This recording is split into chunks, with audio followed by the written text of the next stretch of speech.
जब कोई आदमी काबिल हो और उसे अपनी काबिलियत के हिसाब से लोग नहीं पहचानते हैं तो बहुत दुख होता है। ऐसी ही कहानी है महाभारत के एक पात्र की, जिसके कई नाम हैं। कोई उसे दानवीर कर्ण तो कोई उसे सूर्यपुत्र कर्ण भी कहते हैं। वही कर्ण जिसमें बहुत कुछ सीखने की चाहत थी, पर कोई उसे सिखाने वाला नहीं था। जिसका जन्म राजघराने में तो हुआ, पर दुर्भाग्यवश लोगों की नजर में वह सूत पुत्र कहलाया। बात उस समय की है जब कुंती विवाह से पहले अपने महल में ही थी। उसी समय महल में ऋषि दुर्वासा आए, जिनकी कुंती ने आदरपूर्वक बहुत सारी सेवाएं की, जिससे ऋषि दुर्वासा ने प्रसन्न होकर वरदान के रूप में एक मंत्र दिया, जिसके स्मरण मात्र से कुंती को देवपुत्र प्राप्त होंगे।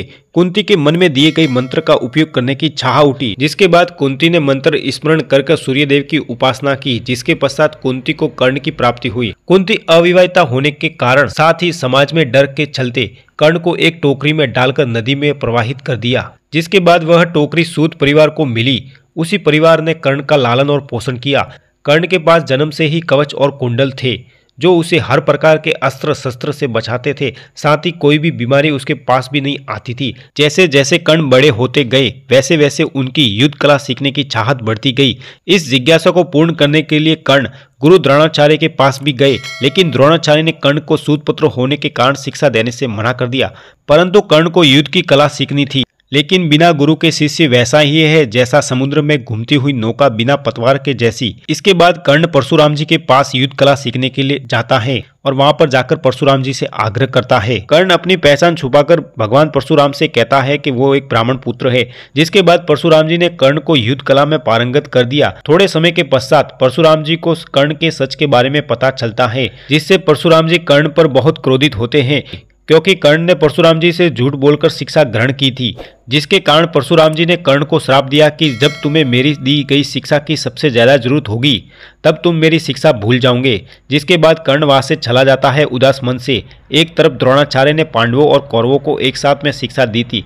जब उनकी शिक्षा समाप्त हुई तो सभी के बीच एक प्रतियोगिता रखी गई युद्ध की, जिसमें अपनी काबिलियत को सिद्ध करना था। सभी अपने शस्त्रों और अस्त्रों से लड़ने लगे। गदाधारी गदाधारी से लड़ रहा था, तलवारबाज तलवारबाज से। इसी के साथ लेकिन अर्जुन के टक्कर का वहां पर कोई भी धनुर्धर नहीं था, जिस कारण द्रोणाचार्य ने घोषणा कर दी कि अर्जुन से बड़ा पूरी पृथ्वी पर कोई भी धनुर्धर नहीं है। तभी अचानक प्रजा में से एक व्यक्ति ने अपना हाथ उठाया, जो कि और कोई नहीं कर्ण था। कर्ण ने अर्जुन के समक्ष अपनी धनुर्विद्या का प्रदर्शन करने को कहा, लेकिन द्रोणाचार्य ने उसे सूतपुत्र कहकर चुप कर दिया।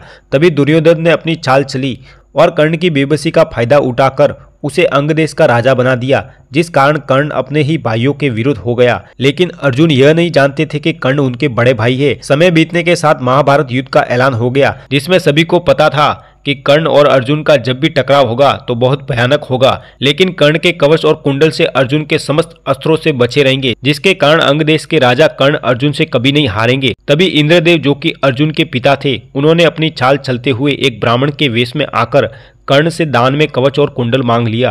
कर्ण एक बहुत बड़े दानवीर थे। उनसे बड़ा दानवीर इस पृथ्वी पर उस समय कोई नहीं था।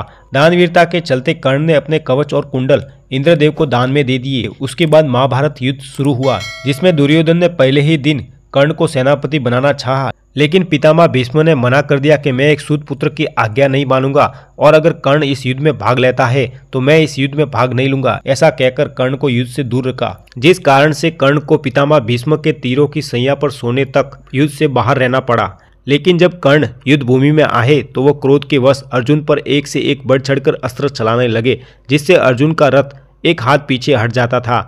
लेकिन अर्जुन के तीरों की मार से कर्ण का रथ 100 कोस दूर चला जाता था। ये सब देखकर भगवान श्री कृष्ण ने कर्ण की प्रशंसा की, जिस पर अर्जुन आश्चर्यचकित होकर भगवान श्री कृष्ण से पूछता है। तब भगवान श्री कृष्ण अर्जुन से कहते हैं, तुम्हारे रथ पर मैं स्वयं बैठा हूँ और वहीं पर रथ के ऊपर पवन पुत्र विराजमान है, फिर भी कर्ण तुम्हारे रथ को पीछे सरका रहा है। इससे कर्ण की ताकत का पता चलता है।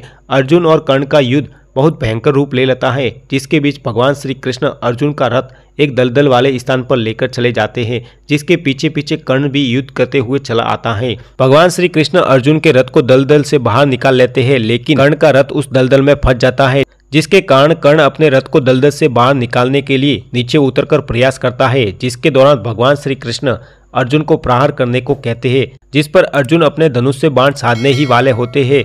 ये सब देखकर कर्ण ब्रह्मास्त्र का आह्वान करता है, लेकिन परशुराम जी के दिए गए श्राप के कारण ब्रह्मास्त्र वहां पर नहीं आता और कर्ण अपनी संपूर्ण विद्या भूल जाते हैं। जिसके बाद अर्जुन अपने धनुष से बाण का संधान कर लेते हैं, जिसके कारण कर्ण का सिर धड़ से अलग हो जाता है। तो दोस्तों यह थी दानवीर कर्ण की दुख भरी गाथा। अगर आपको हमारा वीडियो अच्छा लगा हो तो लाइक करें, ज्यादा से ज्यादा शेयर करें और साथ ही चैनल को सब्सक्राइब अवश्य करें ताकि आपको ऐसे ही वीडियो की जानकारी मिलती रहे।